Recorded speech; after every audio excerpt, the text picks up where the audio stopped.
All right. We are at 12:02 and always a fan of punctuality. I'm going to kick this thing off. Welcome everyone who's already jumped in.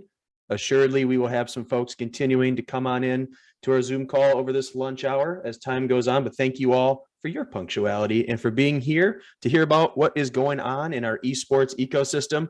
We've got a super exciting program today. I'm excited to be able to have a few folks share their stories with you, bring up some conversation. These are always really fun, I would say, events. And so we're super excited to have that. We've got some exciting updates to share. So I'll talk a little bit about what's going on here at the Alliance and some things coming up here in our esports and gaming ecosystem in the future. But thank you guys all for being here, of course. I always like to mention, and I do see a few names here on the screen that I've connected with just a little bit, but I look forward to connecting more with. I always think it's helpful to just get a reminder, right, of kind of what the Alliance is here for and what our job is in the community. And I always say, first and foremost, we're here to connect. Our job is to make sure that all of you out there are doing incredible things, whether it's in high school, college, your professional teams, your venues, the leagues you run, or you're just a business that's continuing to get invested and involved. We're here to connect and make sure that you have the resources you need to be able to succeed and go on and do incredible things. So that's our first job. And then we always like to, if we can, with our partners like Visit Milwaukee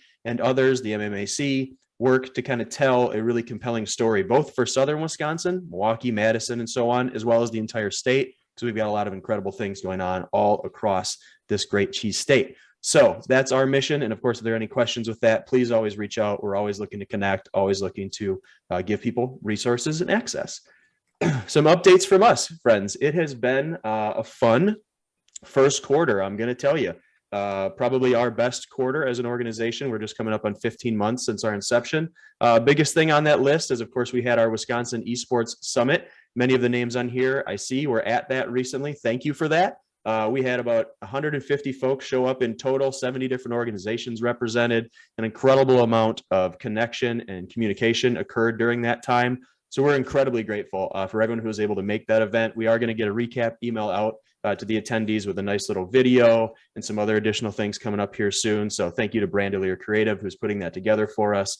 But we're going to have more on that in a little bit. But that was really incredible. A lot of news coverage, a lot of press, really just continuing to tell the story of the awesome gaming and esports ecosystem that's growing all around the state and in Southern Wisconsin as well. So thank you to folks for that. That was really cool. You're going to hear a little bit more about it from one of the gentlemen who's speaking with us today on virtual cycling, but we did host a virtual cycling national championship here in Brookfield, Wisconsin, which was really fun to see. These are incredible athletes doing virtual cycling. There are also pro biking athletes. And so it was just a really cool activity to kind of see in person. And we are so grateful for more in-person things continuing to return. So that was really fun. Many of you may have seen, if you looked in the newsletter, but we're kind of excited. We launched a partnership with Palermo's Screaming Sicilian, one of the brands that they have, where they are doing pizza parties to esports teams and organizations. And so if you check out our newsletter or it's on our website as well, just keep a lookout, because once a month they're going to be giving away a free pizza party, about $150 worth of value, gaming merchandise, etc., that they're giving out to teams from around the state of Wisconsin. And so we did have our first winner, which is really cool to see. But we're really grateful for partners like Palermo's to come along like this. And we hope to show them, hey, when you guys give, our community is appreciative and they'll take it and they'll run with it. And so we were really excited to launch that off here in Q1. And then lastly, I think many of you may know, but we launched the state's first workforce development program centered around IT education and esports education with our partner New Horizons of Wisconsin. We did have our first successful cohort in which the graduates went through a 5-week course learning CompTIA certification, as well as badging in hardware and software for esports. We had 9 individuals go through that program and graduate as our first cohort. So we're incredibly proud of them who went through the program, as well as we have subsequent programs now launching in March. And we've got a really cool program that we're also kicking off with MPS, which we'll likely hear a little bit about today as well. So it's been a fun quarter.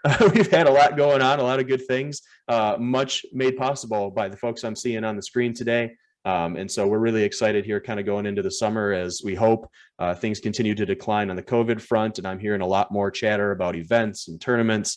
And it's a really exciting time. So fun in the first quarter and really good stuff to come. My main enjoyment with these Zoom calls is the chance to introduce you guys to people that I've had great conversations with, or that are doing great things in our community. We have no shortage of that today. So we're going to jump right into it. The first individual that we're going to have kind of just share a little bit about what they're doing is Austin Eppen with the Wisconsin Collegiate Rocket League, or WCRL. They're doing some really fun stuff and growing very quickly. And I thought it would just be cool to have Austin kind of quickly come on, share a little bit about what the WCRL is, where it came from, and kind of where they're going. So Austin, if you wouldn't mind, my man, kick it off, introduce yourself, and share a little bit about what you guys are doing.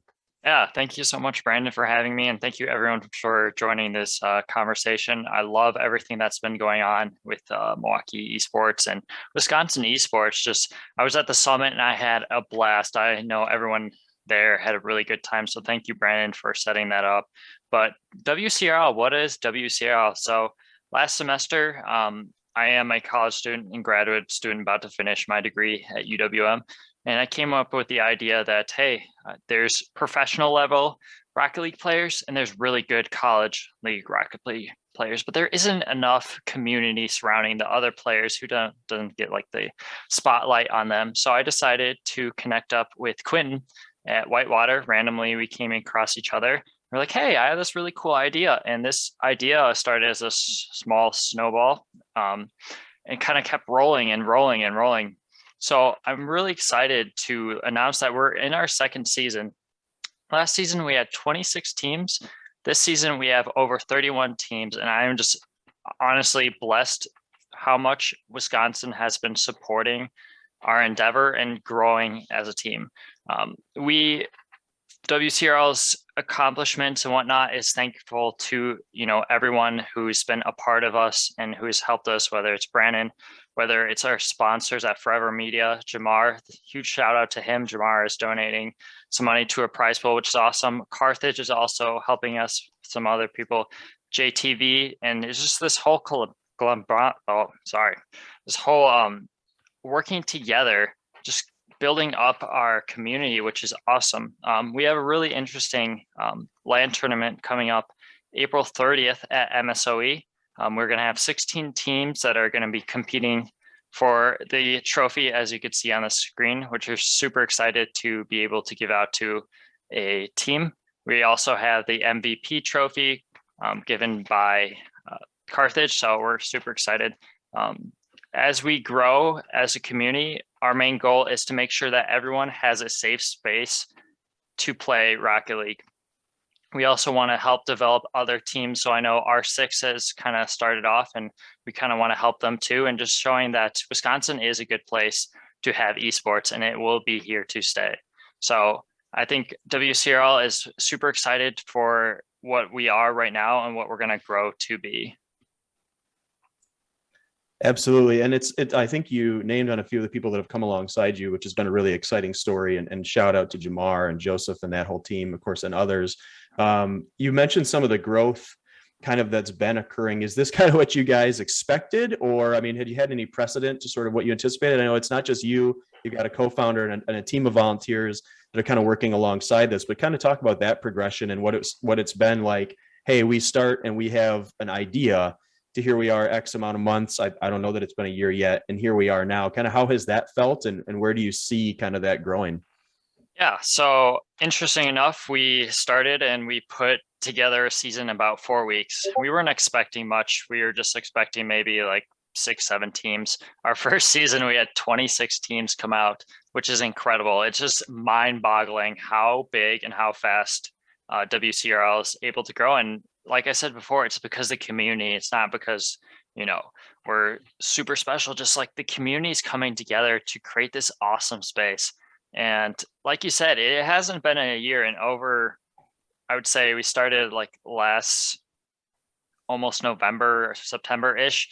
We've grown from like me, myself, and Quentin in the Discord to over 210 people, I believe we have in our Discord. So it's growing and we love to see the community come together, kind of helping build esports. I recently talked to Green Bay, University of Green Bay, and they're going to get started in their first endeavor in esports. Wisconsin Lutheran College is also getting started in their esports. So I'm excited to help any teams that are new to esports, whether it be Rocket League or Overwatch, Valorant. If you need help, WCRL is always here to help kind of grow that space.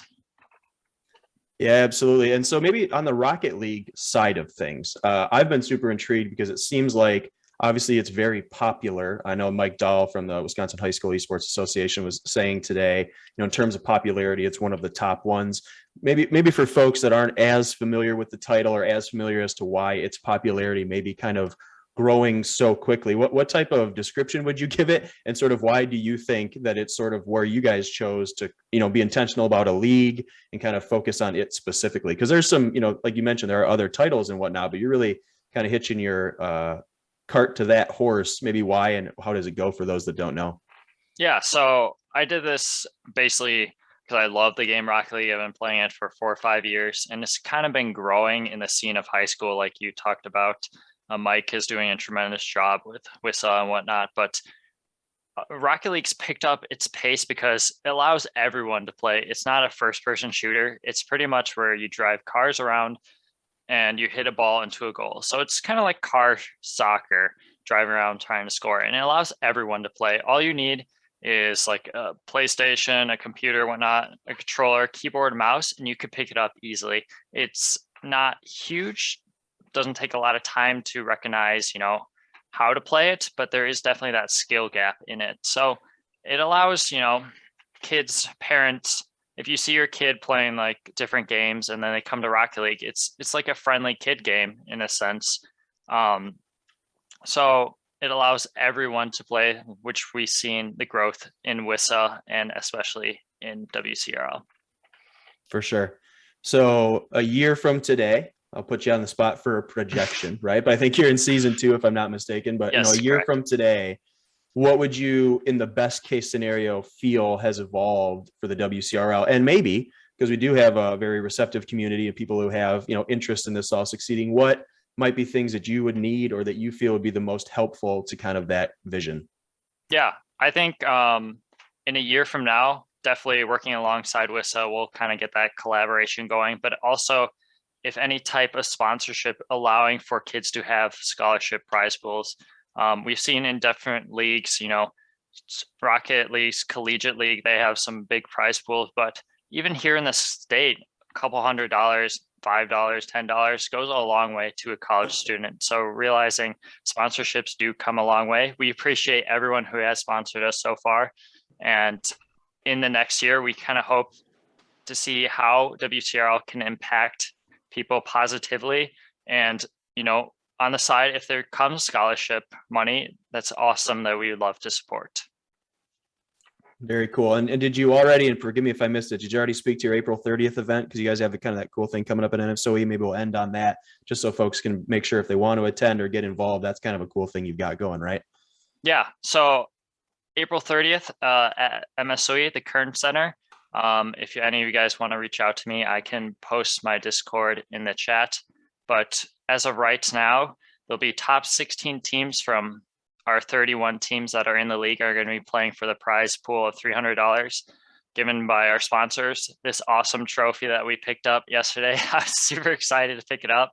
And it's just going to be a lot of blast. So if you aren't in Rocket League, if you're new to esports and you want to come see what, the LAN tournaments could be like in a year or two for different leagues, definitely come out. We'd love to have you. We're actually looking for a couple volunteers. If you want to come out and be a volunteer, you'll get a free t-shirt via our donations and whatnot. So we're super excited to have it. April 30th, LAN tournament. I'll post my Discord in the chat if anyone wants to connect with me. Love that. Well, Austin, thank you just both for what you and your team have been doing. It's been really cool to see since we first connected right at the start of this thing and you were saying, hey, we have an idea. What might we think about? And it's been really cool to see how fast it's grown. It's a fun story for sure. I'm looking at Mr. Underberg from Concordia Hospitality. He might be someone you want to connect with about your volunteers. They helped out at the Esports Summit. Incredible kids, incredible program. So I'll just throw his name out there too. Yeah, throw your information in the chat. But yeah, excited to see you guys grow. Great work so far. Appreciate everything you're doing. And I'm sure we'll hear a lot more from you here soon, man. Thanks a lot. Thank you. Right on. So yeah, Austin and his team, they're killing it. A really fun story. The good news is about the Zoom call over lunch hour here, folks, just good stories and fun the whole time. So just buckle up because we're just getting started here. We have two individuals now joining us, one from Milwaukee Recreation And then a counterpart that's helping with the growth of esports at MPS and MKERAC. We have Andrew Rosa and Gabi Almedo. Gentlemen, welcome. Hopefully I got the names right. I've known you guys a little while now and I'm working on it. My name's the worst of all, so I never take any offense. I'm excited for you guys to share a little bit about kind of what's been going on at MPS. Wendell joined us last time in sort of our questions for the community section, which was awesome. I think that was really helpful to kind of see from his lens how esports fits into the academic world of MPS and the growth in the future. I look at this as kind of a part two to hear about so folks can understand, Andrew, from you, I'd probably have you start some of the context of what's been going on. I think people should hear kind of the work you've done at MKERAC because that's a super cool story. And then with Gabi coming on, hearing about kind of what that future looks like. So if you guys wouldn't mind sharing that story, I think it's really helpful, particularly as you are the state's largest public school system and a critical part of kind of our Wisconsin economy. So start us off, Andrew. Welcome. Gabi, welcome. Thank you, Brandon. This whole project for me started pre-COVID and tried to get some legs. My recreation program has a teen center program within my department. We have 8 locations throughout the city of Milwaukee where teens can come in, drop in for free, and participate in a variety of activities. It's a very popular program. Pre-COVID, we were bringing between 800 and 1,000 kids a night at those 8 locations. COVID obviously reduced those numbers, but we're building back up. I started esports, or putting together the computer labs, at 4 locations that were geographically placed throughout the city. We were on the precipice of launching those 4 sites, and then we all shut down.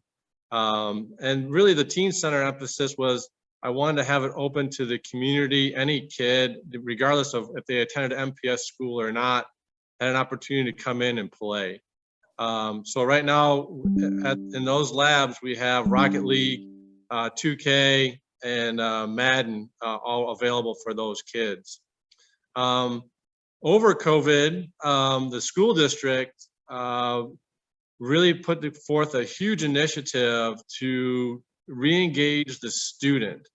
And they have a huge initiative moving forward now that is, and across multiple departments in the district, is how do we bring the kids back to school? As you know, once we all went virtual, all the kids stayed at home. And now they're trying to get kids back, re-engaged in the school setting, clubs, activities, tutoring, and the list goes on and on and on. I was fortunate enough to be at the table when it was time to make decisions on what programs to support, and esports made it into the programs to support. So we're very fortunate that we got that from a district level. And at that time, I realized that I myself do not have the capacity, the bandwidth to engage in such a program or project by myself. So I was lucky enough to find Gabi and bring him on board to help support this. At the end of the day, we have support from the district to put an esports program in each high school and each middle school in Milwaukee Public Schools. Right now, our goal within the next year is to see if we can get between 20 and 24 schools up and running. And that's now been tasked amongst Gabi and some of the team that he's putting together. So I'll hand it off to him now to kind of take it from there. And I'm looking forward to hearing what Gabi has to say. I'm just going to pause for a moment and repeat what you said, because I think it's really critical that MPS has support for the possibility of putting a facility in every high school and middle school. And that the words ring so clear and proudly to me for the folks that have been fighting for that. So I just like to give you, because I know it's been a lot of effort started by you and your team from the start to get us to this point. So thank you for that. And I think you talked about the teen centers, and Gabi may speak to it some more as well. But I'm not sure everyone had always understood that there were 4 operational locations with games where teens and people from the community could come and play those titles and get involved in this space. And that is an incredible resource. And I know you guys have hired and paid positions to be coordinators as a part of those. And sometimes it's been difficult to find the people to fill those roles. I think a big part of this in the future is we're never going to hopefully have that problem again, because there's so many people that want to get into this industry and get in and participate, and you're paying for people to help and be a part of it. So anything else you might add to that, but just thank you. And it's a really cool story. Yeah, and to that point, because I'm, recreation, and that's the nice part about how that relationship between the school district and recreation. I'm a Milwaukee Public Schools employee that happens to be in the recreation department. So we are built on part-time employees. And so the fact that this program initiated in recreation, it is really nothing unusual for me to find an instructor for a yoga class and pay them. So how I did not say this is anything different for us. So that's why we're able to hire and pay these esports advisors to manage those programs. And we're starting to get some momentum now, and we're starting to get a couple individuals on board so that the recreation sites will be fully operational with an adult advisor in that room. And then the other good news really is that we've just got all of a good portion of our first wave of computers, monitors, gaming equipment into our warehouse. And as of today, we are starting to distribute that to the schools. Our first wave schools will be Rufus King, Milwaukee School of Languages, Hamilton High School, and the list goes on and on. We're hopeful with Gabi and his team that by May, we should have our initial 8 to 9 high schools, non-recreation sites, 8 to 9 high schools up and running. So they are fully ready to go when next school year rolls around in August and September. Amazing. That's really cool. Thank you for that added color commentary. And yeah, Gabi, we're going to switch to you because, you got a little project, little something you're tasked trying to make come to life. So maybe, help folks understand how are you here? I know you've been doing some cool work prior to this. Yeah. And kind of what you're thinking here as we go forward. Yeah, well, thank you for the introduction, and thanks for the invitation to this meeting. I see some familiar faces, familiar names from the Esports Summit last week, and so just to reiterate and kind of backtrack to what Andrew said about the process and how many people are now coming together to be part of this team that then builds esports, continues to build esports here at MPS. I think the angle that I want to approach this quickly from is from like the workforce side. I know Brandon touched a bit on the cohort over at New Horizons and how that's going to start, make its way into MPS here in the summer, hopefully.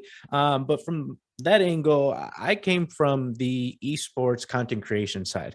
My experience was pretty short, but it felt very long. So I, alongside a very competitive Call of Duty Warzone competitive Warzone player and streamer by the name of Destroy, I was tasked and hired to content manage everything from YouTube, Instagram, Twitter, TikTok, you name it, anything on digital platforms that was content based, I was in charge of. And so my real taste into esports was the likes of Ninja starting off in Fortnite and then creating content. That's what got me so hooked onto esports at the very beginning. And I just asked myself, well, how can one be immersed into the space without being that professional gamer? Taking backgrounds from what I knew and did here at the local level, which was content creation, which was digital asset creation. I then took a shot, just like anybody who does live online, on Twitch, on YouTube, asked, hey, do you need a YouTube editor? And so the opportunity for work, when you look at it, there's a lot of opportunity. You name it, from content, videography, photography, digital assets like thumbnails. These kids that are streaming and making money are looking for people to join their team to help elevate their brand. And so what I think is very cool and neat about the esports is you don't have to be this professional gamer. You don't have to take gaming and say, I have to make this amount of money. There's avenues and opportunities within the esports scene that you can go into, and it's just vast. You name it: game programming, game design, animation, management, marketing, IT. It's all out there. And so I think what's really cool now for personally is that I can then bring that experience to our schools, to our youth at the local level, to not only show them what esports is from a gaming side, but also the opportunity that lays ahead for them if they decide, well, I'm not the traditional sports athlete. I'm not a soccer player. I'm not a basketball player. I want to play video games. I want to play them at a high level. Maybe 3-4 years down the line, they say, hey, I think I enjoy actually learning how to make these video games. I want to be also a catalyst to that and bring that to our programming here in the next couple months. So the task is large at hand, but we, like Andrew said, there are people out there who live in the esports scene, in the esports space. It's just a matter of contacting them. What are their ambitions to bring to this program, and then work with them to essentially build together. And so I'm really excited to be part of the team. I told Andrew this morning, I've only been here for 2 months, so I'm still kind of learning the lay of the land, but it feels like I've been here for 6, 8, 10 months almost, just from all the information gathered, what we need to build, what we need to look for down the road with this program, and then, in the long term, how to keep it sustainable as well. So we're really excited. Like Andrew said, Rufus King here in the next couple of weeks, up and running, get some of the students that are playing under the Rufus King banner outside of the school now have, a good space to start. And then hopefully we just develop all the other spaces to be these crazy cool esports labs. So I'm really excited.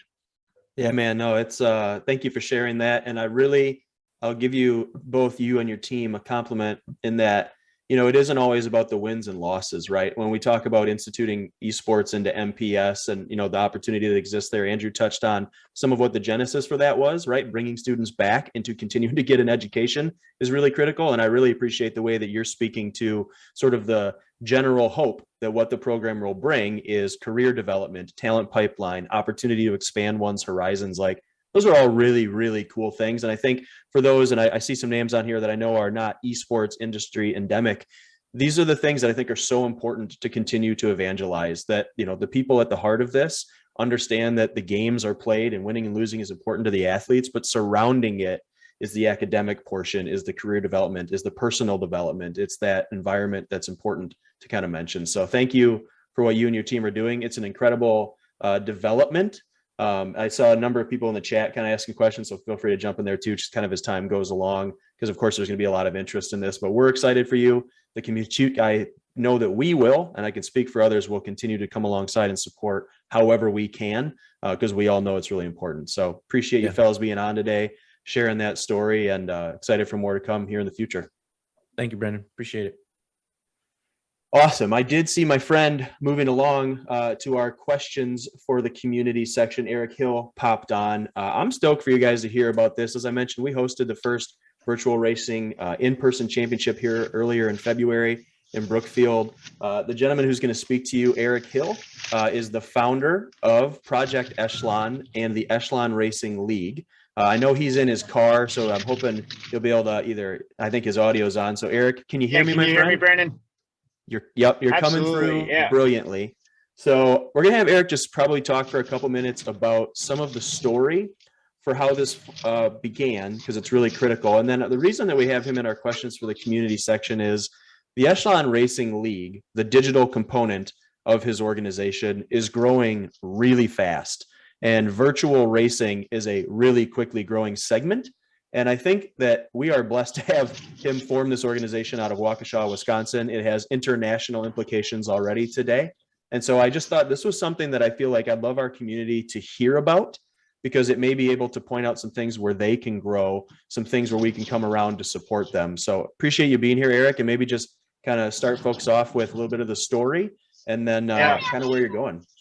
Absolutely. Thank you so much. And thank you for everybody else sharing up to this point. It's really outstanding to just hear how esports is building and growing our communities beyond, what meets the eye. So thank you for everybody sharing that. Project Echelon is a veterans nonprofit organization that educates, flips, and empowers veterans through physical activity. We were founded in 2016, and we're also a professional cycling team. And so the professional cycling team is really the marketing tool, the mouthpiece, the community connection and outreach branch of our organization. and we have the opportunity to race in person from coast to coast and internationally. And we use those opportunities to connect with the veteran communities across the country, meet with them in person, at coffee shops, on rides, and find ways to empower them, again, through getting them physically active. We know that it's good for their physical and mental health. When COVID-19 pandemic hit, all of those opportunities to connect with people in meaningful ways were taken away from us. We didn't have the venue to share our mission in the way that we had always done it. And so we had to look for an alternative means to get that done. Virtual cycling through apps like something called Zwift, where you can put your bicycle onto a stationary trainer that uses Bluetooth and ANT plus data to transfer all of the information that you put into your bicycle, including power and speed and cadence, into the virtual world. And people from all over the globe can ride on the same course at the same time and race or ride with one another. We decided that we wanted to take our team into the virtual space and create opportunities for people to connect digitally, and then also pair it with something like Zoom in order for us to still be able to meet face to face. That quickly turned into opportunities to be competitive as well. And we found that there was a real hunger for it. We started out by partnering with other community partners, race promoters, sponsors who were also struggling during the pandemic because they could no longer put on their events. And we asked, can we put these events on virtually for you? And can we create in-game branding using SDK technology to create visibility and virtual tourism for your industries and your communities? 2 years later, we've hosted USA Cycling National Championships, Canadian National Championships, Belgian National Championships, and German National Championships through our platform. We've successfully had 2 racing leagues that include teams from over 11 different countries and over 200 athletes. We also have community competitions that we host through our platform. In addition to that, we've also moved into the charity space and hosted a number of charity rides. So you think about, the MS 100 or the Trek 100, events like that where, Bob from California wants to participate, but he can't because the event's in Wisconsin. Well, now he can ride on those same roads at the same time and be a part of that charity or community event as well. And so it's really unique that we're able to take things like GPS data, Google Earth data, and recreate everything that you would see out on the road in the virtual space and give people an opportunity to connect, compete, and experience esports in a way that resonates with us. The only video game system I've ever owned in my life is Super Nintendo. I still have it in my basement. I only play it with my kids, and esports really isn't or wasn't my jam. But now this is something that I see massive opportunity and potential through. We've been able to get federal grants from the Department of Veteran Affairs to create opportunities for paralyzed athletes through this work, and I've connected with people globally that I never thought possible. Yeah. So thank you, Eric, for I should put your video up on the screen to kind of share that, and hopefully that showed up. I don't know. I'm still learning Zoom here, 2 years later, but a little video of your intro teaser so you guys can see just how great the virtual environments look that these guys are racing in. And again, it was a pivot, right? So you had a successful nonprofit organization, pro bike race team, helping support Veterans Affairs and Mission, doing well. COVID hits, now they have to pivot. And through this pivot now have created an international racing league and been able to do some incredible things. And I'd like to get to, Eric, kind of some of what you think may be the most helpful. I think that's the purpose of this section. But I'd also like, if you wouldn't mind, to quickly mention some of the work you've done in the paracycling space, because I think, you alluded to it a little bit, but I think that's one of the most powerful examples of this evolution. I think AR, VR are going to come into traditional sports and we're all going to be affected, but you've already kind of got ahead of the game with something you did charitably that has impacted people in a big way. Could you talk a little about maybe the avatar that you created and what the emphasis of that was? Yeah, absolutely. So, when we started putting on these events, a number of the events that we were collaborating with have hand cycling and paracycling events as a part of their races, including the Tour of America's Dairyland, which you might be familiar with because it probably took place in a community near you in southeastern Wisconsin. It happens every June across 10 communities in southeastern Wisconsin. But they always have a hand cycling event that they host in collaboration with the Paralyzed Veterans of America. We heard from that community when we hosted these virtual events that these are great. We'd love to participate, but we can't see ourselves in the game. And that held and holds a lot of weight. So just because we were putting events on for them and they were being represented by able-bodied avatars, it wasn't exciting and it wasn't authentic and genuine for them. So that's where that grant piece came to play. We went to the Department of Veteran Affairs and we said, hey, we want to create a virtual avatar that is representative of this community. We started with a hand bike. So we digitally scanned in person, a real life hand bike. We created 3D engineering files for it, brought it into the virtual space. We had to recreate the aerodynamics. We had to recreate the avatars and the way they moved so that it was truly representative of the experience that they have. This coming year, we're going to be creating 2 additional bikes, a tricycle and a recumbent bike. And we're also going to be creating avatars that are representative of amputees and people with other disabilities. That has moved mountains as far as accessibility and participation. And it's really opened new doors for people to get connected and engaged in a sport where there's a lot of barriers to it. A lot of people don't have the ability to travel from community to community to race, but they want to be involved in that community. And so this has created an opportunity for them. Love it. And I'm hopefully on the screen, you guys are seeing, I shared the link as well. I think this is one of the coolest things I've ever seen in my entire life. The fact that you can look at the way that they had to 3D animate and model this, the inclusivity that it provides. So it's such a cool story. And I'm so grateful that in the midst of everything missionally you've been trying to accomplish through Project Echelon and Echelon Racing League, that this was sort of like an add-on that you got the opportunity to spearhead. So amongst many cool stories, I just really wanted to make sure people are aware of that one because it is so cool. You've spoken to some of your familiarity with gaming. I myself have a Super Nintendo down here in the basement. So Great I understand system. that. We're, brothers in this way. But, you mentioned, and we've talked about it before, this is not your native space, esports, competitive gaming. You've provided a solution for a problem, but you found a really cool opportunity for growth. And I wanted to make sure you had this time for just a few minutes here. I mean, what, if you're speaking to, and you are, a large number of the esports community and gaming community, what are some questions you would have for them? I'm hoping in the past, when we've had this section, people have reached out afterwards and provided resources and knowledge. What things are on your radar? What do you think you'd like to hear? What kind of questions might you have? How can we help? Yeah, I think for me, it is how do you best communicate what esports is and can be to people like myself, who this is not, of immediate interest, and they don't necessarily always see the possibilities.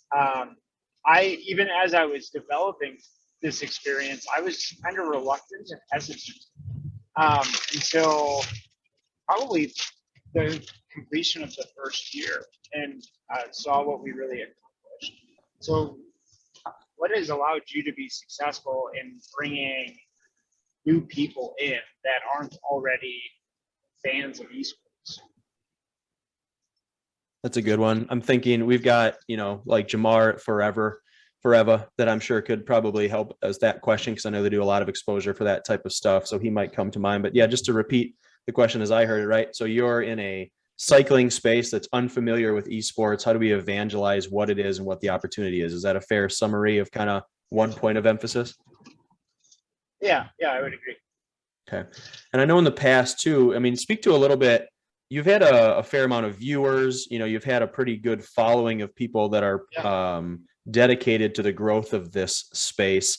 And some of it has been, how do we get that exposure into non-academic sponsors, or how do we create and tell that story to a broader audience? And that was going to be my next follow-up question is, we had in our last season, we had 2.1 million views of our content and a couple 100,000 hours of content watched.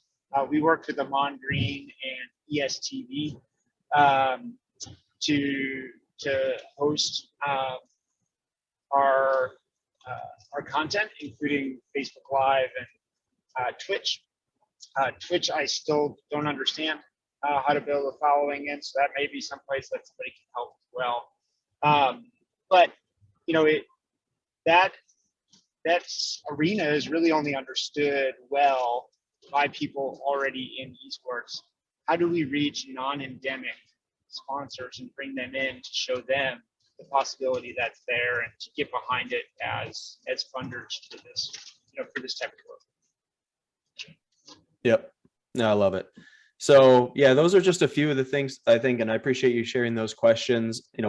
This is going to be recorded for those on the call. I mean, in my opinion, they've already caught fire with the idea. It's only going to grow. If we could add some gas to it and some expertise and surround with people who know how to use Twitch, people who know how to promote esports and the education to non-endemic people, please reach out to Eric. He's a pretty accessible dude and tries to create the time he can for this initiative, because it's a big deal.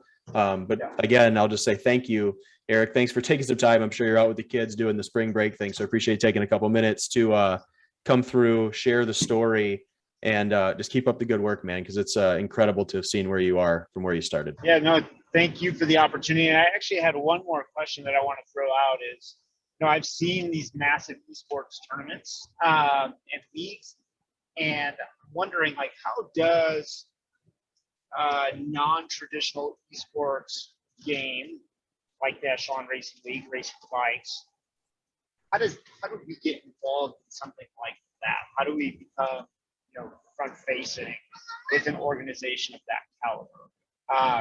It's really hard for me to know who the right people are. I know who the right people are in in-person sport, but trying to figure that out from an esports perspective with the interesting twist that we have on it has been. But yeah, Brandon, I'm excited to be able to hear from the community, get some support, and I'm just really blessed to be able to share that with everybody. For sure, man. Well, thank you. Appreciate the time, and we'll get some more of those resources to you shortly. And thanks for coming by. All right. Thank you, sir. Thanks, everybody. All right. So thank you, guys. Hopefully you're willing, please reach out. Talk to Eric. I think if he's shown anything, it's that the guy gets things done. And that is an incredibly powerful trait in all of the ways that his organization has evolved and the services that it still provides in its traditional model. Really intelligent guy and really intelligent team surrounding him. So if we can help support it, I truly believe it will only grow from there, which is really cool. So we're going to move into our story time. This is always one of my favorite things because we get to just hear from someone in the community around what they've done. I am super stoked for today. We've got Evan from Gaming Generations here. And if you guys aren't familiar, Gaming Generations, I want to say sneakily, which is hard to imagine sneakily because you have 4 retail locations and you literally work at some of the biggest esports events in the country, exists here in Wisconsin and does incredible things in the gaming space. And I know I've been super impressed by you and your team and Josh and the rest. I thought it would just be great for Evan to come on, talk a little bit about, how did you get there? What is this thing? Share with some folks kind of about Gaming Generations and your story. So Evan, welcome and take it away. Sure. Well, thanks for having me. It's great to, hearing people's endeavors in esports, which when I started, it wasn't even called esports. Back then it was kind of the running joke of the community that the communities that I'm in is, who invented that term? Where did that come from? We used to just call it gaming tournaments, competitive gaming, that kind of stuff. You know, it's always interesting hearing these different stories, and everyone is kind of going at esports in a different direction. And it's always very eye-opening coming into meetings like this, just kind of hearing like what people are up to. I'm always so focused and so narrow-minded in, you know, with what we do in esports. And, you know, it's always kind of fun just hearing kind of everyone and kind of what's going on, especially the excitement of, you know, gaming getting bigger within like the schools, high schools and colleges. That's such a cool thing to see. Something that I wish would have been around when I was in school. But yes, I guess I'm here to talk about kind of the Gaming Gen story a little bit, and just kind of, you know, how we got to where we are today. And, you know, there are plenty of people out there that don't even know who we are. And once they come to find out the things that we've done, they're like, whoa, I never would have known that you guys were a part of some of those activations. That's way cool. So I started Gaming Generations back in 2007. And basically, I was in college. I was going to Winona State University in Minnesota. And, you know, I ended up taking over a game store from someone else in La Crosse, Wisconsin. And my background, basically, growing up, I was very competitive with sports, and I was a big gamer as well. And basically, when I started Gaming Gen, you know, it was the retail kind of storefront, but also it was, we try to do tournaments as well on the side. Really, it was just an idea to try to bring people in.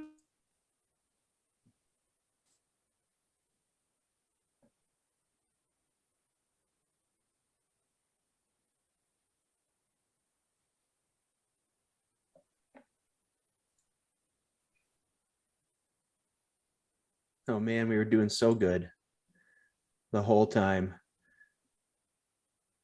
Oh no, laptop died. That's tragic. We'll hope that Evan joins us back here in a minute, because we've made it a successful 49 minutes of time with great content. In the midst of that, I'll continue that story. Evan has and his team, a few of them were at the Esports Summit this past week. And I think, just to expel a little bit upon like why it was so important to have him as a part of this conversation, you know, he's being modest, I would say, in the way that he's describing it, but Gaming Generations really is this incredible local resource. And Evan, we thought your laptop died, but here you are, you're back, you're on mute, but you're ready to roll again. Just got to get you off mute. Hold on. Nailed it. All right, you're ready. How embarrassing. My apologies there, guys. No worries. Keep it rolling. All right. So, see, where was I? So yeah, basically we, you know, me and just a couple of friends basically were running these Halo tournaments within our store, you know, and trying to drive traffic in, and also, you know, just trying to bring these competitive people in. It was fun seeing the skill level. You know, you thought you were good at Halo, but then you'd see these other kids coming in and you're like, holy cow, you're 15 and you're like incredible at this game. And, you know, there's some teams kind of coming in from further out that would come and compete. And it got really competitive. People wanted to go to Gaming Gen tournaments. And we're running this out of the back of our store, 1,000 square foot store with 200 people that are trying to, you know, come in the doors and play. We then started working with our local library. Basically, they had some space that we could utilize in the bottom portion of the library, so we could expand what we were doing. And if we got 200 people to show up, it wouldn't be super crowded and disgusting. Midsummer, when your AC's cranked way up and it's 110 degrees outside, and 200 people in a tiny space, it's not very comfortable. So anyways, the library had a great setting. We were working with them for about a year. Me and some other friends had this idea. Basically, we wanted to start up an event company. We initially had called it Focus Fire. Focus Fire, basically the idea was to run a collective of events, and it was a variety of games. It was everything from first-person shooters, so your Call of Duties, your Halo, to your fighting games, Street Fighter, Mortal Kombat, and then also your sports titles like Madden, FIFA, those kind of games as well. Collectively run those and then lead up to like a big event at the lacrosse center, in which we were doing, I think back then in 2010, we were offering a $10,000 pot bonus, split across like 7 main games that were there. And that back then was kind of a big deal. We had our friends from over at the local Fox studio, the Fox News, not Fox News, sorry, like the Fox 2548 type stuff. So they had some production people that we brought in to help out. We had some production people as well for that event. And our goal was to put on like a really neat event. We had a couple different companies that actually bid on getting in to have full streaming rights for the event. And I believe that was back then, it was between Livestream, Justin TV, and there was one other one, I can't even remember the name, and we ended up going on Livestream. They were the ones that offered the most for us. And we had some local sponsorships within like Charter and other companies that were coming in to sponsor the event as well. It was a ton of work. And then the event weekend, it was a December event. We ended up getting about 2 feet of snow starting on Thursday. The event started Friday.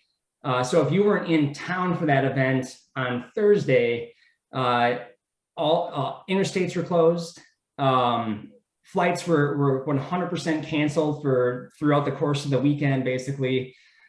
So we went from, we were hoping to get 2,000 people to about 800 people that attended. And it was an interesting thing. We tried to make the best of it. Back then, we had talented players like Ninja was there competing. That's where I got to know him quite well. And that kind of developed our friendship throughout the earlier years until he got super famous. And then if you're not his super friend, you're no longer friends with him. That's kind of how that worked out. But basically, all these players, all these pro guys that, your Walshies, your people that are your old school guys that, a lot of those, your Justin Wan from fighting games, a lot of those people that ended up coming to this event. And it was kind of special because you got to know these people a little bit better because there wasn't a lot of people around. So you're able to have these conversations with them and, tell them, kind of what you're planning and what you're trying to do. So basically to speed things up, and I don't got much time here. We were running under focus fire for a while, trying to offer other events, production, trying to do equipment. I had met people on the way. They were like, hey, I do this event. Would you be willing to come to my event and, bring some of this production, bring some of this gear to my event because I want to make it better. And that's kind of how it all began with working with these other event organizers, which is basically what I do on the day-to-day basis for the most part, is I talk to these different events that are happening throughout the country.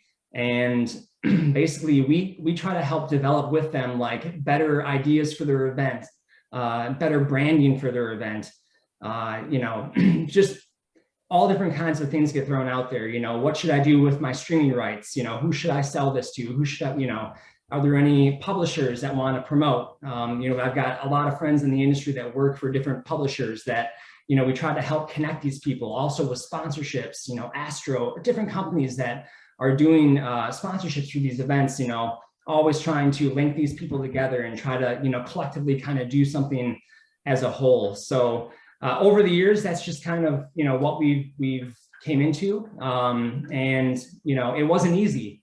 There was kind of a dry spell with gaming a little bit from 2011 to 2014. A lot of these events that we work with, there wasn't a lot of backing. There wasn't a lot of sponsorship. There wasn't a lot of money to go around for anybody, including the event organizers. So, we just kind of stuck it out throughout those kind of lull years. And, 2014, we got the opportunity to work with Evo on a larger front. We ended up creating their merchandise for them, running a booth for them on site. I ended up linking up with a couple of friends from Capcom, Mad Cats, if you remember them, and some other executives within different companies that were there, Microsoft. They invited me out to an after party that night. This is in July of 2014. An after party. Twitch had just sold to Amazon for $975 million. I knew Kevin Lynn not really well. We were more acquaintances, but he had worked with us a little bit back when we first started because he wanted to get the content we were putting together from these events on Justin TV or on Twitch. He wanted us to bring the content over there. So we had discussions back in the day. I never forget, we went to this grand after party. Twitch was known for throwing these very nice, expensive after parties. And this was the best one yet because they had just sold to Amazon. It was a celebration. And, with me kind of not really knowing, what do I want to keep doing here? Like, we're doing all this work for these events and it seems like it's growing. It's kind of picking up this year more so than other years, but what do I want to do? And I remember as I was walking into the VIP section at this hotel at downtown Las Vegas, Kevin was there shaking everyone's hand that was walking through.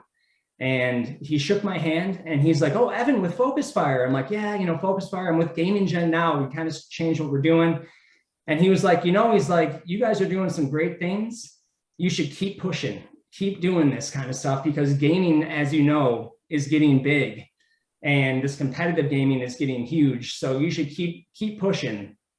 And that kind of stuck in my mind, and definitely the next year, sure thing, all these Smash majors, Apex, some of the these big Smash events, SmashCon, started coming out. And these events, these fighting game tournaments, we started Combo Breaker as well. It's a whole nother discussion.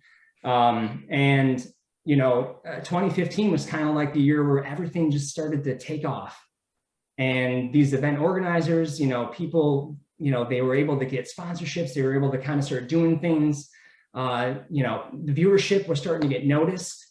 And companies were taking an interest in it. Like I always say, a 5,000 person attended gaming event that has great Twitch numbers can defeat a 50,000 person anime convention that doesn't have a stream presence or a Twitch or whatever they're using to stream their event. If they don't have a presence, a lot of these advertisers now, they do enjoy the people that are attending the event, but they love adding in the fact that you can also then push to them, hey, we have also X amount of people that are watching these streams. And then after it's done, we put these up as VODs on YouTube.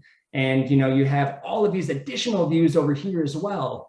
You've got all these personalities that are there as well, these gaming personalities, these commentators that are promoting the event as well on their Twitter, or Instagram, or, they're pushing it as well throughout the weekend. So it's all eyes on this event. And, that's really helping to monetize a lot of these events. And again, that's something that I'm on the kind of right now, what I try to do most with these events is try to like help them with all of that kind of stuff going on. So it is definitely something that started as a hobby and just kind of turned into definitely a full-time business. Yeah, I would say so. And I appreciate you taking us through that journey, man. I mean, like I said, from the conversations we've had, and I'm glad that you kind of just gave a little bit of flavor for folks today. I mean, you could be considered an OG, but you can also be considered someone on the cutting edge still today. And I think that's an incredibly cool part of your story. So thank you for sharing that. And, and he mentioned some of the things, and I know we're coming close up on time, so we won't go a ton deeper, but I'll tell you, Evan is as well connected and knowledgeable about this space as anyone I've ever met. And it's happening not just in theory, but functionally every day with his organization, because he does work with some of the biggest esports and competitive gaming competitions in the country. He does have retail facility. The guy has a wealth of knowledge. And if you get a chance, and he's willing to share, hit him up, because the guy will give you incredible stuff. And I'll say also, for the services they provide, when we've looked into events, they've got consoles on hand. They've got the materials on hand to do events really well. So those that are looking into, and I know a bunch of you on here are, events here in the future, he's got a great team. Think about reaching out, because they're central to gaming and can help provide a baseline for some of that stuff. So